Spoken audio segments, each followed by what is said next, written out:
Doon na bagong direktor ang Cebu City Police Office, siya si Police Colonel Antonieto Cañete Kinsak ang Hepe Kanhi sa Regional Investigative or Investigation and Detective Management Division sa Police Regional Office 7. Giulipan niya si Police Colonel Ireneo Dalugdog nga mulingkod usab sa gibiyaan nga pisto ni Cañete sa PRO7.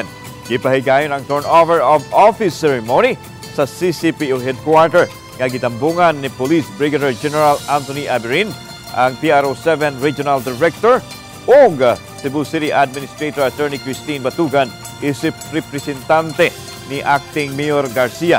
Gidayeg sa Cebu City LGU ang natampo ni Dalugdog sa pagpatuman sa kapsay ug kalinaw sa Dakbayan. Ilabi na ang kalampusan sa baguhay lang na human nga palarong pambansa. Samtang ipasalig usab ni Cañete nga tutukan ang crime prevention pinagi sa pagpahugot sa police visibility. The first priority is that increased visibility. Kinakailangan yung police na sa daan, mga intelligence, huwag mag-stay sa opisina. Labas kayo.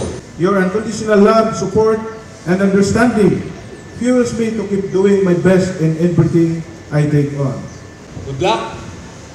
As a lawyer, of course, I expect and we expect so much from you.